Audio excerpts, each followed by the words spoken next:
안녕하세요. 이번 강의는 문학개념어 4강 중에서 두 번째 파일입니다. 23번부터 끝까지 한번 해석해 보도록 하겠습니다. 23번 문제는 이 시의 표현상 특징으로 가장 적절한 것은? 라고 물으면서 이연기의 낙화 질문이네요. 자, 그러면 내용 분석도 해가면서 표현상의 특징도 함께 보기로 하겠습니다. 볼게요. 가야 할 때가 언제인가를 분명히 알고 가는 이의 뒷모습은 얼마나 아름다운가. 자, 그러면 제목이 낙화이고 가야 할 때가 언제인가를 알고 가는 이의 뒷모습은 아름답다라고 했어요. 그러니까 가야 할 때가 언제인가를 분명히 알고 가는 이는 바로 의인화된 대상 뭐예요? 꽃이겠죠. 꽃이 떨어진 것. 그러니까 알고 가는 이는 꽃이고 간다 그랬으니까 낙화가 될 거예요. 꽃이 떨어지는 것에 그 뒷모습은 아름답다고 말하면서 아름다운가? 라는 것은 영탄적 표현이죠. 자, 그러면 영탄적 표현이 뭐예요? 감정을 드러내는 표현이거든요. 그럼 감정을 드러내는 표현은 세 가지로 나타날 수 있어요. 서리법. 서리법은 의문형 문장 구조를 취하면서 실제로는 묻는 것이 아닌 답이 정해져 있는 물음일 때 서리법이라고 하죠. 그 다음에 두 번째는 돈호법이 있습니다. 돈호법은 뭐냐면 부르는 거예요. 누구를 사랑아, 이별아, 낙화야 라고 부를 때 이제 감정이 드러나서 영탄적 표현에 해당하고요. 세 번째는 이렇게 감탄문이라는 것은 감정을 드러내는 종결 표현이 있는 거죠. 그래서 이럴 때는 느낌표가 들어갈 수 있습니다. 여기에 지금 아름다운가가 감탄문에 해당하는 영탄적 표현입니다. 그 다음 꽃이 떨어지는 모습을 보고 아름답다고 느꼈어요. 1년에서는 이어봅시다. 봄 한철 격정이 인내한 나의 사랑은 지겨워졌다. 봄 한철은 뭐냐면 꽃이 아름답게 피었을 봄 시기고 격정을 인내한 그러니까 온갖 감정을 참고 그런 꽃잎이 지고 있다. 나의 사랑은 원관념은 꽃이겠죠. 그래서 이 시는 꽃이 피고 떨어지는 자연 현상을 우리 인생의 사랑과 이별로 비유하여서 내용을 전개하고 있는 거죠. 나의 사랑은 지고 있다. 꽃이 떨어지고 있다. 라는 표현이죠. 그러니까 여기는 은유법이 되겠습니다. 분분한 낙화는 뭐예요? 떨어지는 꽃잎이겠죠? 떨어지는 꽃잎. 분분하게 아주 많이 떨어지는 낙화. 결별이 이룩하는 축복에서요. 지금은 가야 할 때다. 결별이 이룩하는 축복에서 결별은 꽃잎이 떨어지는 거고 축복은 이 꽃잎이 떨어져서 새로운 무언가의 결실을 맺거나 아니면 꽃잎이 떨어짐으로 인해서 또 다른 성숙이 이루어지니까 이 꽃잎이 떨어지는 것은 성숙의 계기다라고 말하는 거죠. 그래서 여기에 쓰인 표현법은 역설법이겠죠. 그래서 역설법이라는 것은 여러분 모두가 아실 거예요. 모순 형용을 통해서 그 이면의 진실을 드러내요. 결별은 부정, 축복은 긍정이니까 긍정과 부정이 만나서 모순 표현이 되는 거죠. 이걸 통해서 그 이면의 진실, 뭘 강조한 건가요? 이 꽃잎이 떨어지는 것은 슬프지만 또 다른 만남을 위한 계기가 되니까 혹은 인생의 성숙을 위한 계기가 되니까 축복이다라고 말한 거죠. 지금은 가야 할 때다고 말하고 있네요. 그러면 지금 가야 할 때는 뭐예요? 꽃잎이 떨어질 때. 꽃잎이 떨어질 때, 낙화할 때. 그래서 얘도 이제 은유법이 사용된 거고요. 무성한 녹음은 여름이겠죠. 여름과 머지않아 열매 맺는 가을에 열매를 맺죠. 가을을 향하여 간다. 그래서 꽃잎이 떨어지는 건 슬프지만 가을을 향하여 가니까 축복이다라고 말하면서 그래서 가을은 결실이 되겠고 결실 혹은 또 다른 만남이 되겠고 혹은 인생의 성숙도 될 거예요. 이렇게 해석할 수가 있겠죠. 이거 모두 다 은유법이죠. 은유법. 그 다음 나의 청춘은 꽃답게 죽는다. 여기서 나의 청춘은 꽃이 되겠고 꽃답게 죽는다는 낙화. 꽃잎이 떨어지는 거예요. 역시 은유법이 될 거예요. 그래서 이 시는 꽃이 떨어지는 걸 통해서 이별, 사랑과 이별을 말하는 것도 맞지만 꽃잎이 떨어지는 다른 현상을 보고 우리 인생의 실현과 성숙을 노래한다고 해석도 가능하죠. 헤어지다 섬세한 손길을 흔들며 자, 떨어지는 것은 꽃잎인데 섬세한 꽃잎을 흔드는 것도 그러면 꽃잎이겠죠. 그래서 낙화의 모습을 의인화하여서 표현한 거죠. 낙화의 모습을 의인화해서 표현한 거예요. 꽃이 떨어지는 모습. 하롱하롱 꽃잎이 지는 어느 날 하롱하롱 음성상징어네요. 음성상징어는 흉내내는 말을 말하죠. 음성상징어는 음성어, 의태어가 있는데 음성은 의태어. 그러니까 현재에서 의태어를 활용하여 꽃잎이 떨어지는 모습을 생생하게 드러낸다 라고 해도 되고 의태어를 활용하여 라고 해도 되죠. 나의 사랑, 나의 결과, 나의 사랑, 나의 결과는 다 은유법이죠. 꽃잎이 떨어지는 낙화를 의미한 것이고요. 샘터에 물 고이듯은 천천히 라는 뜻으로 해석할 수 있겠죠. 성숙하는 내 영혼의 슬픈 눈. 내 영혼의 슬픈 눈은 뭐라고 해석할 수 있어요? 이별의 아픔 속에서 이루어지는 성숙이라고 해석할 수 있겠죠. 자, 그러면 이 작품을 시적, 상황, 정서, 태도로 요약해 봅시다. 시적 화자는 낙화를 보면서 혼자 생각하고 있습니다. 그 낙화의 의미를 그래서 낙화를 보며 사색한다고 생각한다고 할 수 있고요. 그럼 정서는 자, 꽃잎이 떨어지는 건 슬퍼. 그러나 이 꽃잎이 떨어져서 자신의 뭐 사랑이나 뭐 인생이 성숙한다고 말하니까 슬픔, 깨달음도 있을 거예요. 그러면 태도는 사색적이다. 그러니까 뭔가를 생각한다. 혹은 성찰적 태도를 보인다. 꽃잎이 떨어지는 것을 보고 자신의 인생을 생각했을까요? 그럼 주제는 뭐가 될까요? 자연의 섭리, 꽃잎이 떨어지는 걸 통해서 깨달은 영혼의 성숙 정도로 정리할 수 있을 거고, 그 다음에 표현법을 봅시다. 표현법. 일단 의인화 나왔고요. 의인법. 그 다음에 음성상징어 나왔고요. 다양한 비유법 나왔고요. 꽃잎이 떨어진다 그랬으니까 시각적 심상이 있을 거예요. 그 다음에 정리해야 할 것이 상징적 의미죠. 시어의 의미. 시어의 의미는 여기다 정리되어 있죠. 뭐요? 자, 낙화가 이별로 인한 우리 인생의 성숙 혹은 이별. 이 정도로 해석할 수 있을 거예요. 자, 그러면 문제를 한번 풀어봅시다.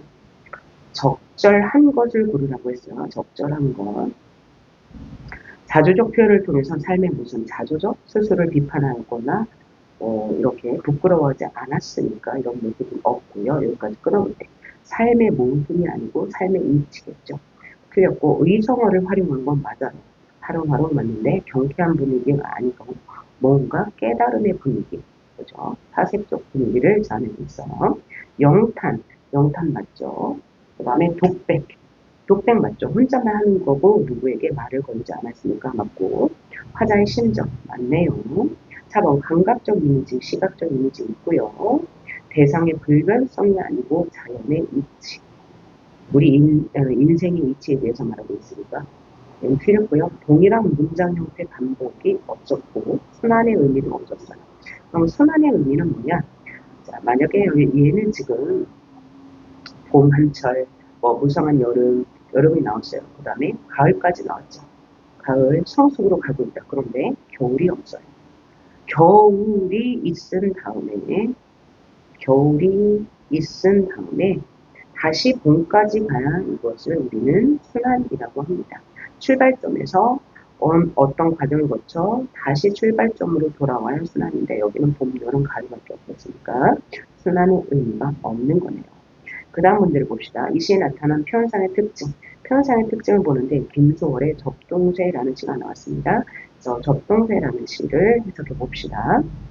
자, 우선 작가가 김소월입니다. 그러면 김소월 작가에 대해서 제가 얘기한 적이 있는데 김소월 작가는 일제강점기 시대에 시 창작 활동을 많이 한 사람으로서 이분 하면 떠오르는 게 7호조의 음수율이에요. 7호조의 음수율. 7호조는 음보율로 따지면 몇 음보라고요? 3음보. 3음보에 해당하는 것은 3, 3, 2조, 3, 3, 4조, 7호조가 있는데 7호조라는 것은 글자 수를 7글자, 5글자 반복하는 거예요. 접동, 접동, 아우레비 접동. 그럼 몇 글자인가요? 자, 접동, 접동, 4글자, 아우레비 접동, 7글자, 진두강, 가랑가에 살던 7글자, 살던 이나는 진두강 간말 7글자, 5글자. 그래서 7호조를 자유롭게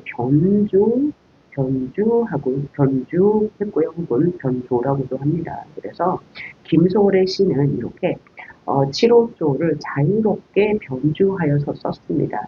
그래서 김소월 시인만의 특징이에요. 원래 7호조라는 음수율이 일본에서 먼저 사용한 음수율인데 그걸 7글자, 5글자를 한 행에 사용하지 않고 다양하게 이렇게 한 영이나 혹은 한 행에 변주해서 사용한 게 김소월 시인의 특징이에요. 그래서 7호조를 이렇게 자유롭게 변주하면 우리가 쉽게 얘가 7호조인가 알아보기가 힘들어요. 그래서 여러분은 김소월 시인이 나왔다 그러면 7호조의 변주가 있을 수 있구나 라고 생각하면 되겠어요. 그래서 이렇게 7호조를 자유롭게 변주했으니까 뭐냐? 리듬감이 있겠죠.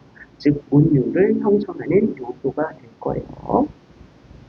그리고 이 시를 보면 접동 접동 아우레비 접동 하면서 접동 아우레비 접동 이게 반복을 했죠. 어떤 반복이냐? 접동 접동 글자가 똑같고 A라고 치면 B만 틀려요. 여기 아우레비만 틀리니까 BA. 그래서 A, BA 구조라고 해서 얘도 운율 형성의 요소가 되는 거죠. 그래서 김소월 시가 나왔다 그러면 반드시 이 운율 형성의 요소를 확인하셔야 된다는 거. 요거 먼저 말씀드리고 그 다음에 접동세라는 시는 설화를 찬송했어요. 옛날에 어떤 설화가 있었냐면 어느 집에 7남매가 있는 가정이 있었어요. 그런데 어머니가 일찍 돌아가셔서 아버지가 계모를 드렸어요. 새엄마가 왔는데 이 새엄마가 이 큰 누나, 첫째가 여자였어요. 여성이었는데 이 큰 누나를 계속 괴롭힌 거죠. 7남매가 아니고 10남매네요. 10남매가 살고 있었는데 맨 첫째가 여성이었어요. 그래서 이 여성은 큰 누나겠죠. 이 큰 누나를 계속 괴롭혔는데 그러던 어느 날 큰 누나가 부잣집에 시집가기로 되어 있었어요. 그래서 그 집에서 이제 뭔가 태백 같은 거를 해왔는데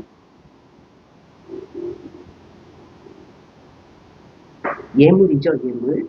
예물을 해왔는데 굉장히 좋고 비싼 예물을 해왔나 봐요. 근데 이것이 질투가 나서 이 계모가 이 큰 누나를 농 안에 가지고 불을 내서 죽였다고 합니다. 그래서 이 죽은 누나가 접동새가 되어서 이 집에 나타나는데 접동새는 울잖아요. 그런데 이 계모가 너무너무 무서워서 낮에는 못 울고 남들이 다 자는 밤에만 쩝동 하고 울었다고 합니다. 그 설화의 내용을 사용했기 때문에 이 설화의 내용을 참고하시면 되겠습니다. 자, 그럼 읽어볼게요. 접동 아우레리 접동. 그러니까 이 접동은 접동새가 우는 소리를 흉내낸 말이에요. 접동새가 우는 소리를 흉내낸 말. 그러니까 얘는 의성어가 되겠네요. 흉내낸 말이니까 의성어 되겠고요. 음성 상징어. 아우레리 접동은 뭐냐면 이것도 이제 접동새가 우는 소리인데 아호흡이나 되는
누나가 죽어서 그죠? 접동태가 되었다는 사실적인 내용을 객관적으로 전달하고 있죠. 2, 3년의 내용을 객관적으로 전달하고 있어요. 그 다음 사연 봅시다. 옛날 우리나라 여기까지 했고요. 그죠? 3년까지 내용 객관적인 내용이고 누나라고 불러보랴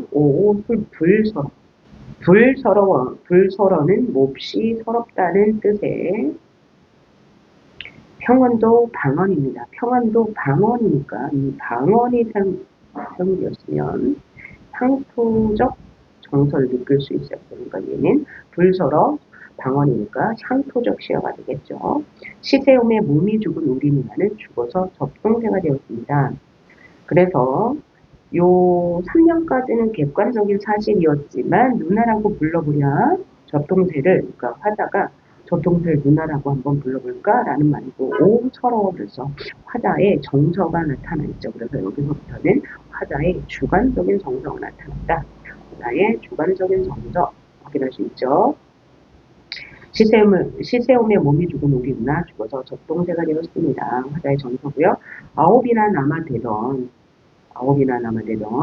오랩동생, 9명의 동생이라는 뜻입니다. 9명의 동생은 죽어서도 못 잊어, 차마 못 잊어. 야 산경, 밤 산경은 1시에서 새벽 3시까지를 말해요. 남다 자는 밤이 깊으면, 남다 자는 밤이 깊으면 이산저산 올마가며 굿을 피웁니다. 그러니까 접동새가 우는 이유, 가 나와 있는 거죠. 접동새가 이제 누나가 죽어서 환생한 것인데 접동새가 밤마다 우는 이유는 뭐라고요? 이 9명의 남동생이 그리워서 운다 라고 말하고 있네요. 그러면 작품 정리를 한번 해봅시다. 자, 화자는 접동새의 울음소리를 듣고 누나를 떠올린 상황이고요. 그러면 정서는 한이죠. 한.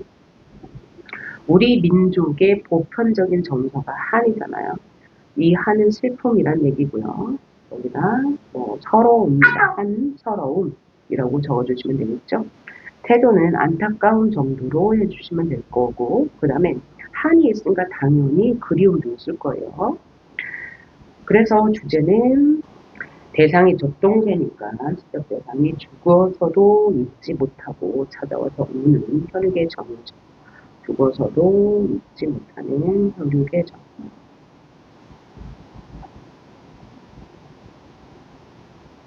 자, 그러면 특징을 살펴볼게요. 특징. 자, 설화를 사용해서 우리 민족의 보편적 정서인 한을 노래했고요.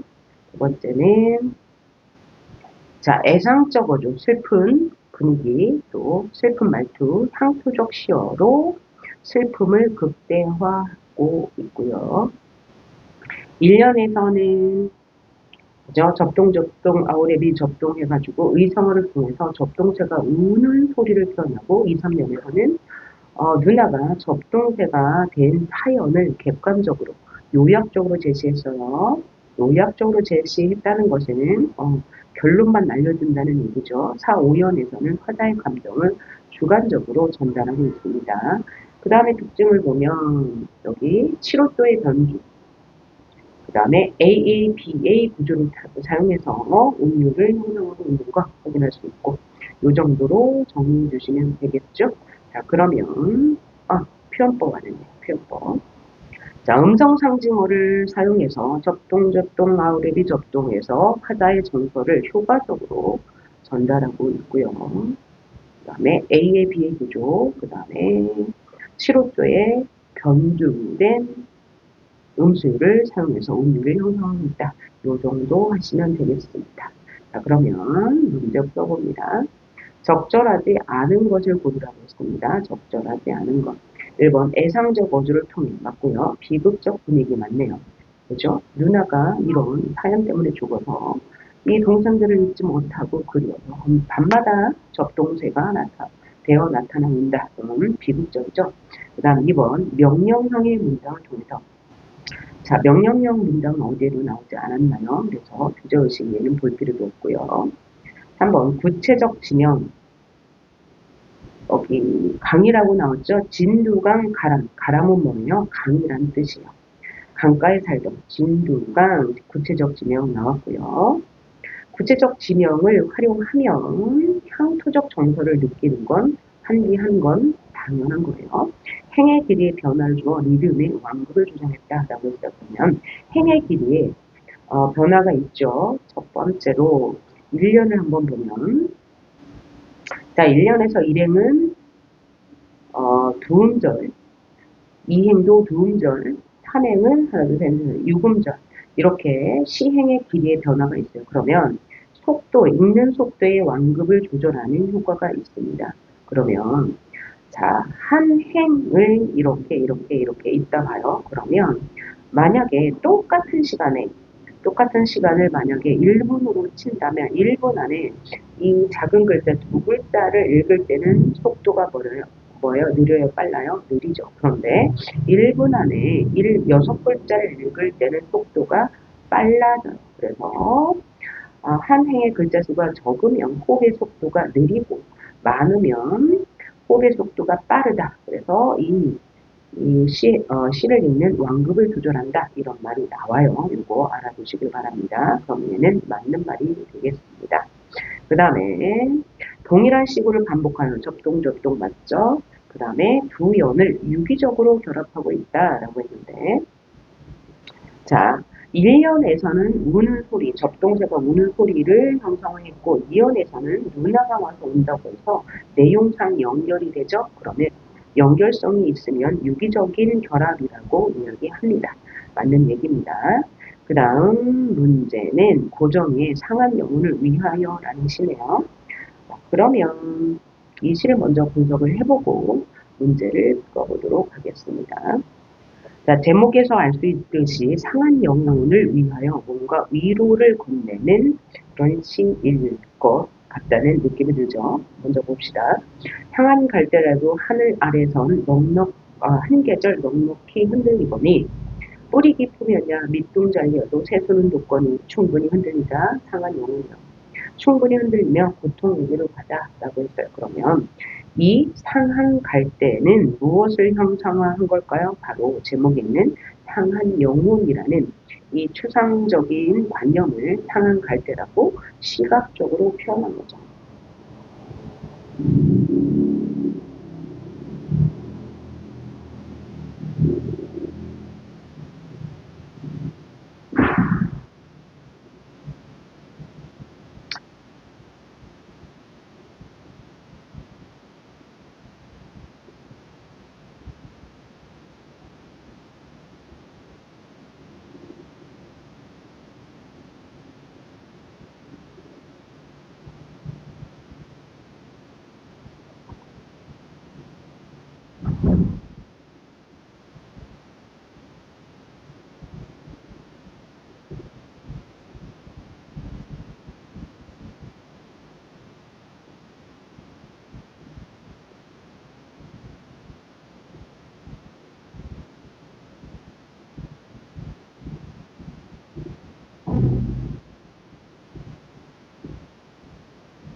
A의 밑둥을 보니까 여기서 밑둥은 실현이었고요. B의 개울도 실현이었습니다. 그래서 얘는 맞지 않는 말이 되겠네요.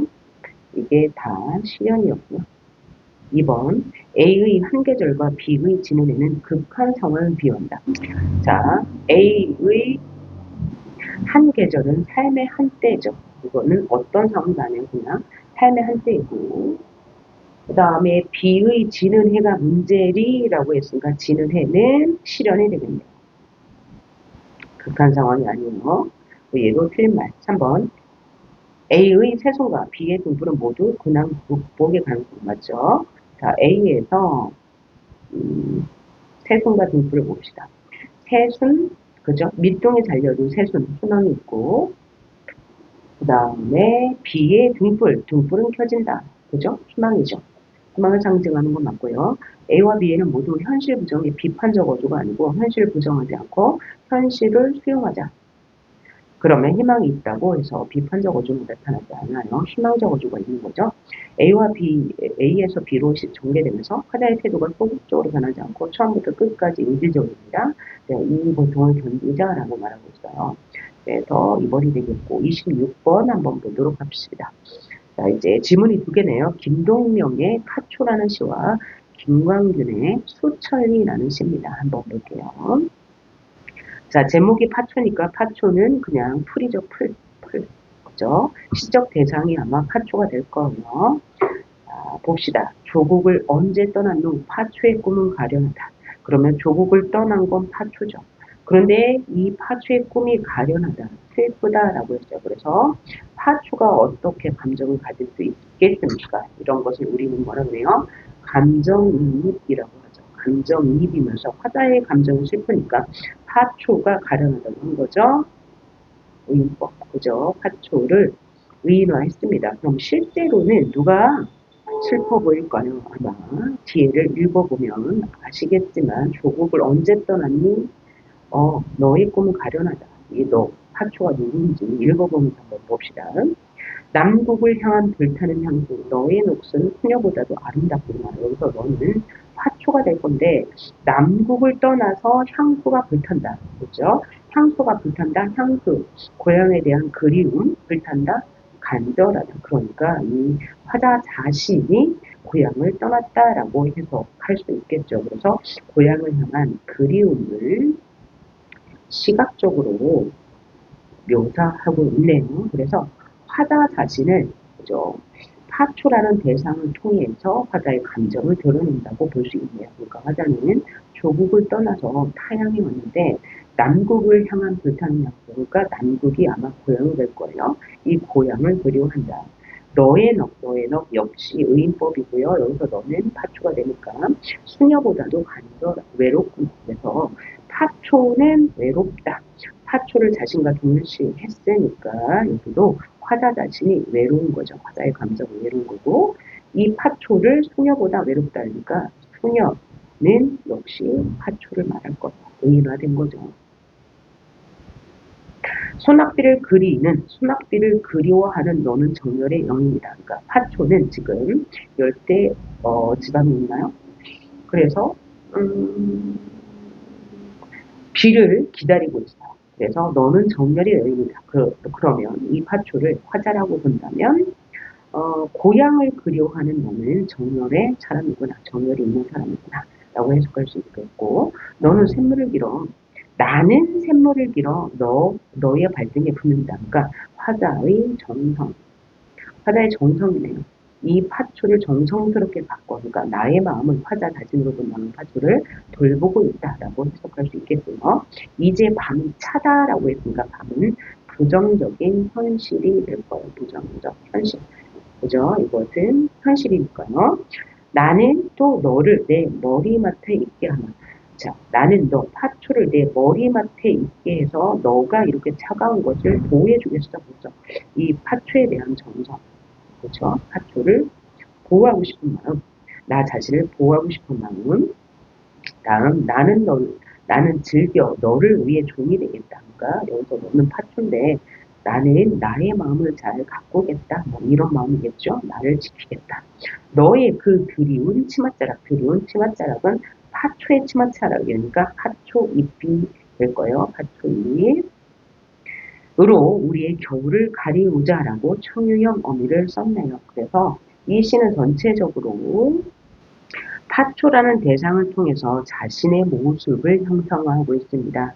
그래서 화자는 파초를 보면서 자신의 상황을 성찰, 돌아보고 있죠. 그래서 정서는 나온 것처럼 파초에 대한 연민 혹은 자신에 대한 연민, 또 외로움 이런 게 되겠고요. 그 다음에 태도는 자, 고향에 대한 뭐 그리움이 있으니까 애상적이 되겠네. 애상적 성격이고 태도는 강한 의지는 아니지만 파초를 보호하고자 하는 의지적 태도가 나타나네요. 그렇다면 주제는 뭐야? 고향을 떠난 잃어버린 조국에 대한 향수라고도 할 수 있습니다. 왜냐하면 이 김동명 시인의 파초 일제 감정 깊게 쓰여졌기 때문에 잃어버린 조국에 대한 향수 혹은 잃어버린 고향에 대한 향수라고 볼 수 있고요. 그 다음에 표현법을 보면 일단 파초에게 감정을 이입했고요. 파초를 의인화하였습니다. 자, 그러면 문제를 풀어볼게요. 적절하지 않은 것. 그런데 나까지 읽어보고 풀어야 되겠네요. 나는 김광균의 수천리입니다. 자, 일단 보니까 운율이 없습니다. 산문시네요. 산문시.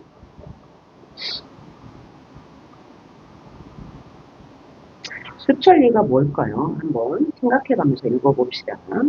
산빛 아래는 들국화가 환하고 누이 동생의 무덤 옆엔 밤나무 하나가 우뚝 서서 바람이 올 때마다 아득한 공중을 향하여 여윈 가지를 내어줬다.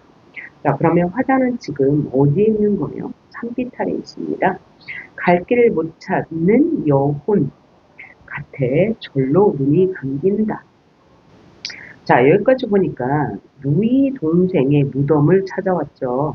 산빛 아래 들국하게 환하게 피었고 누이의 무덤이 있는데 누이의 무덤 옆에 밤나무가 하나 있어요. 그런데 그 밤나무는 아득한 공중을 향하여 여윈 가지를 내줬어요. 그러니까 밤나무가 여위였을까요? 여위였다고 표현했으니까 이 누이의 죽음을 떠올리면서 이 밤나무도 외롭구나 하는 이미지를 떠올린 거죠.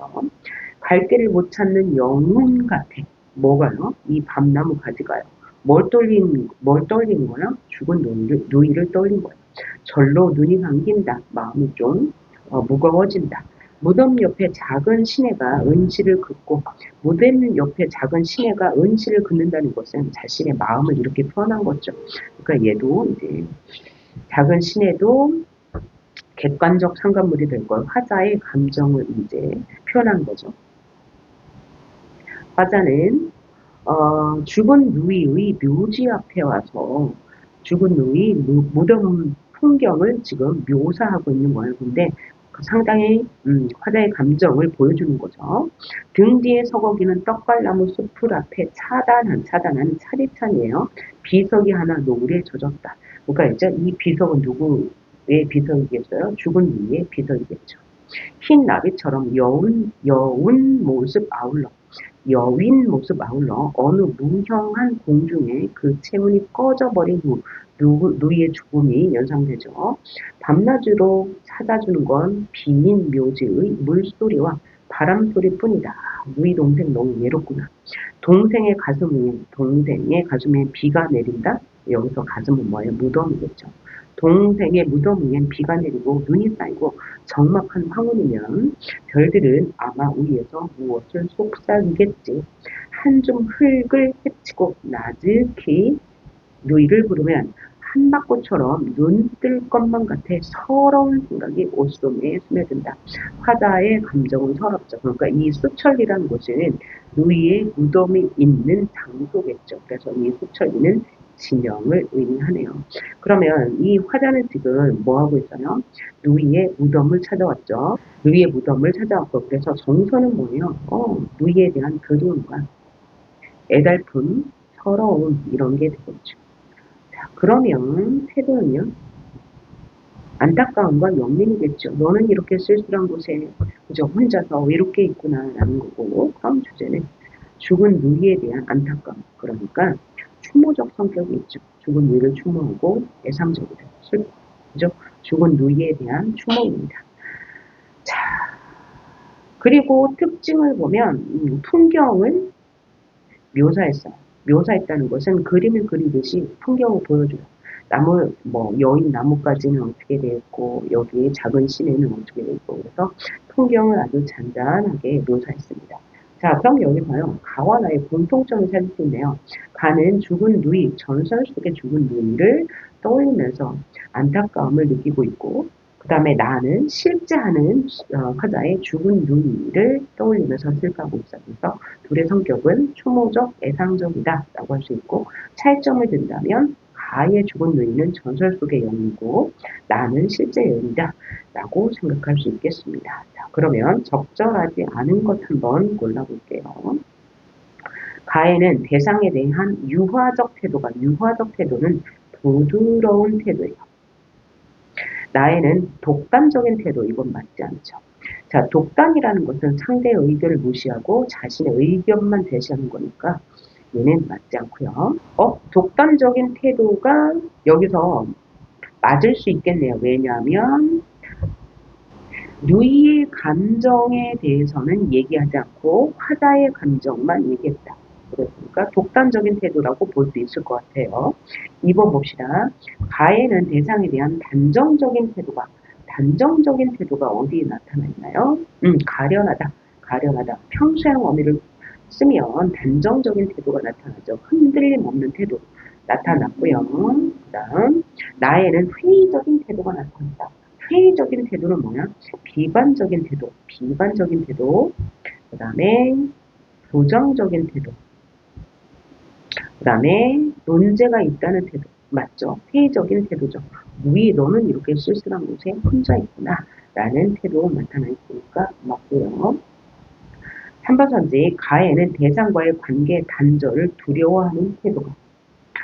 관계 단절을 두려워하는 태도 어디 있을까요? 자, 여기 있네요. 남국을 향한 불타는 양수. 남국은 대상이고, 그것에 대한 불타는 양수 단절이 됐어요. 단절이 되었다는 것은 떠났다는 얘기죠. 그것에 대해 두려워하면서 불타는 향수를 느끼고 있으니까 맞는 말이 되겠고요. 그 다음에 나이는 관계 형성을 열망하는 태도가 나타난다. 관계 형성을 열망하는 태도는 뭐냐면 누이가 죽어서 묘지에 묻혀 있잖아요. 그런데 나는 그를 만날 수가 없어요. 그녀를 죽은 누이를. 그래서 너를 보고 싶은 태도라고 이해할 수 있겠죠. 보고 싶은 태도, 관계 형성의 태도가 드러났죠. 4번 문제를 보면 가에서는 현실 상황에 대한 낙천적인 태도가 나타났나요? 가의 현실은 지금 파초가 조국을 떠나서 외로워하고 있어요. 그래서 화자가 외로워하고 있고 또 밤이 차고 그래서 이 파초를 보호하고 있죠. 그러면 미래 상황에 대한 낙천적인 태도가 있나요? 없죠.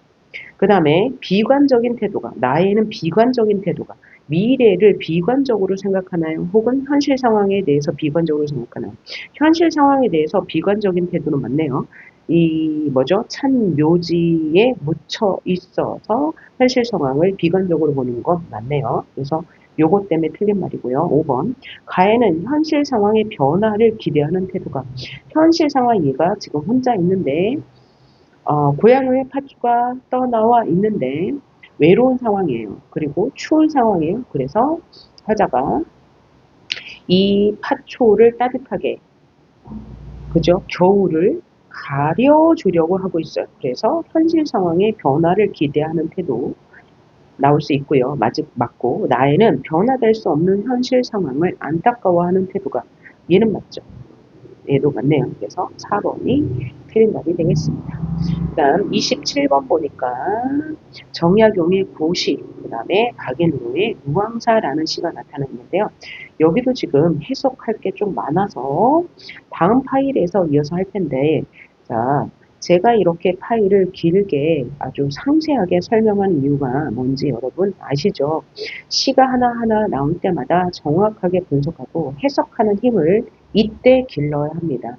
이때 해석하는 힘을 길러두면 여러분 앞으로 고 1, 2, 3이 편안해질 거예요. 그러니까 좀 강의가 많더라도 인내심을 갖고 계속 들으면서 이해하면서 문제를 풀어주시길 바래요.